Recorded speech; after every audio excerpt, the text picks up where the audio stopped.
Bună! Sunt foarte încântată pentru că astăzi voi prezenta modul meu preferat de lucru cu sublimul aerograf. Am învățat această tehnică de la o persoană dragă mie și am decis că este tot ceea ce îmi place mai mult. Veți observa capacitatea lui de a lăsa tenul impecabil din punctul de vedere al texturii, al luminozității și al acoperirii imperfecțiunilor în totalitate. Machiajul ar trebui să fie simplu și natural, ar trebui folosit pentru a sculpta și sublinia cu artă trăsăturile tale cele mai frumoase. Să începem!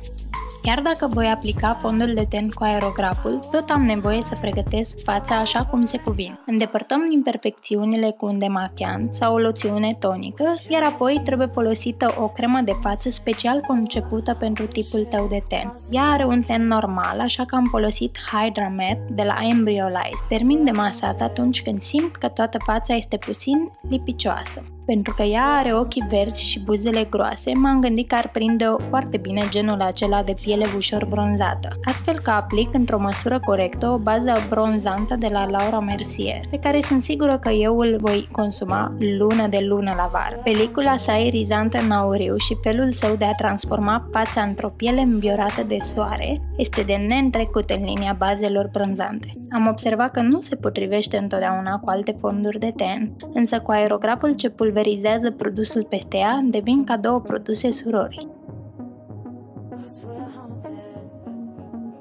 Pe când fetele au întâlnit perlele, așa cum o spune și produsul, urmează să-i învăluiesc fața în sidef.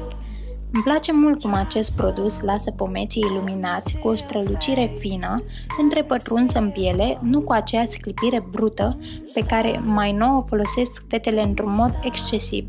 Ideea este să atragi lumina, să creezi un volum în caz că nu există și important este să alegi nuanța care în lumina soarelui este aurie sau roz în funcție de culoarea ten. Auriu pentru tenul galben, roz pentru tenul albicios. Care este diferența machiajului cu aerograf față de cel normal? Tehnica aerografului redă fețelor noastre o altă viziune asupra machiajului aplicat. Aplicarea produsului se face prin pulverizarea sa cu ajutorul aerului generat de compresor. Cu ajutorul pulverizării, eu pot controla de la o mică distanță volumele chipului ei. Datorită aplicării sale în acest mod, fondul de ten este un produs minune, care dă un aspect uniform culorii tenului și acoperă imperfecțiunile. Chiar prea bine, aș putea spune. Cu nuanța potrivită și cu textura aleasă corect în funcție de tipul ei de ten, pielea ei va radia de frumusețe. Eu sunt pur și simplu îndrăgostită de acest instrument, în special pentru aplicarea fondului de ten. Anticearcănul de la Make Up For Ever este perfect de folosit sub ochi pentru că poate fi ușor integrat în machiaj. Cum ea nu are cearcăne pronunțate, am aplicat puțin pentru a scoate în lumină acea zonă și pentru a pune machiajul ochilor în evidență. Nuanța este de un gălbui deschis, ce se potrivește la majoritatea culorilor de ten. Fixăm rapid anticearcănul cu o pudră. Aleg, ca întotdeauna, pudra de la Make Up For Ever HD. Amplific efectul feței mângâiate de soare cu un contouring al scubiturii din pomeți, aplicându-le estompat cu aerograful. Pun foarte puțin produs pentru că vreau ca totul să pară natural de la sine. Este minunat ce poate face, parcă mâna mea se contopește cu el și scoate totul de-a gata. Încă un pas și terminăm cu machiajul la nivelul feței. Pudra este esențială deoarece ea fixează machiajul, absorbe grăsimile din piele și împiedică tenul să strălucească pe durata întregii zile. Sprâncenele au un rol foarte important în structura feței. De cele mai multe ori, ele ne definesc trăsăturile. Carmen este o norocoasă. Dacă îi le piepteni, sprâncenele îi se așează într-un mod armonios. Gelul Waterproof Aqua Brow de la Make Up For Ever i-a definit spațiile mai goale și a accentuat linia ascendentă a sprâncenei până la capătul ei. Culoarea aplicată trebuie să fie ca și a părului sau, dacă nu, în aceeași tonalitate. Revin și cu un far de la Anastasia Beverly Hills pentru a crea fire false ce completează look-ul perfect. Dacă vrei să fii sigură că totul rămâne la locul lui, aplică un fixator de sprâncene precum cel de la Benefit Speed Brow.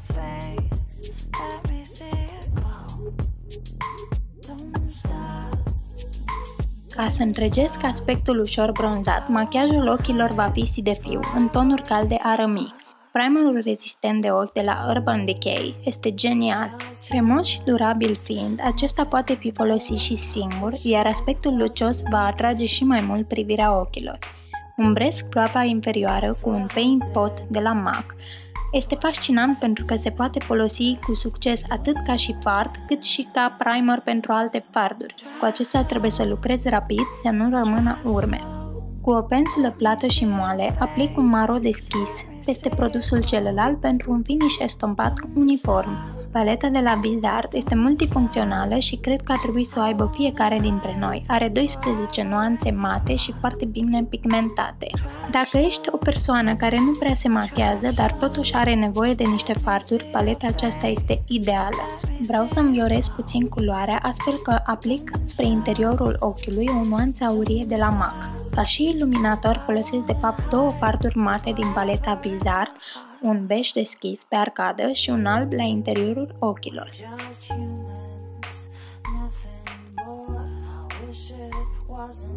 O altă paletă de farduri Bizard mi-au cucerit inima și ochii. Voi pune în linia pliului un armiu superb care îi va pune în evidență ochii excelent.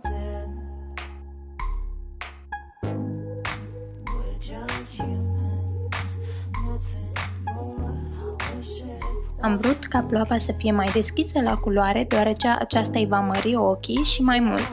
Paleta Chanel are niște nuanțe perfecte pentru a-ți crea un machiaj neutru. Carmen are ochișori înguși, de aceea ea are nevoie de un produs care să-i mărească ochii și anume creionul alb. Totul este o iluzie optică, dar funcționează. Înainte de a-l pune pe conjunctivă, trebuie neapărat să fie ascuțit pentru a preveni orice infecție. Aplic un maro închis sub ochi spre exteriorul lor pentru o definire clară a linii genelor. Acum trebuie să definez și linia genelor superioare cu un creion de la Kiko, care are o culoare ce mă fascinează, un maro burgundy intens. Îl fixez apoi cu un fard de aceeași culoare pentru că o să capete o rezistență mai mare. Întotdeauna, rimelul va finisa look-ul și îți va intensifica privirea. Personal, prefer rimelul cu aplicator în formă de semilună, care te ajută să-ți menții genele curbate în timp ce-l aplici. Dior Show Iconic Overcurl este aparte.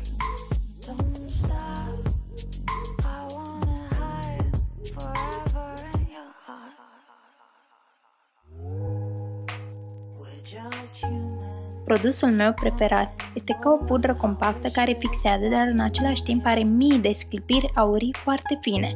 Datorită lui, efectul flawless al tenului este obținut garantat. Ultima tușă de culoare pe care o folosesc este Star Bronzer de la Lancome, un blush piersiciu cu scânteieri aurii. Va atrage lumina, va da un plus de culoare și va conferi pielii o strălucire caldă și sănătoasă. Ochii ei verzui mă instigă la un roz pal, astfel că am ales un ruj din colecția lui Dawson Cross de la L'Oreal. Miroase delicios! Cum ea are deja buzele voluptoase, o să îi le tapotez ușor cu degetul, pentru că așa vor rămâne hidratate și naturale.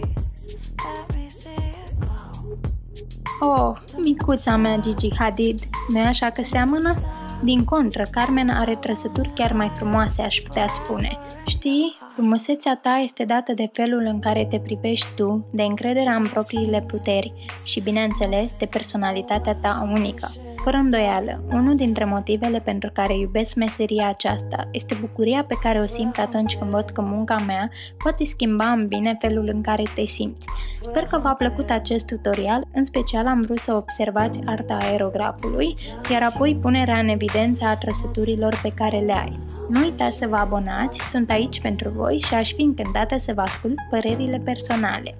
Vă pup! Mua! We're haunted.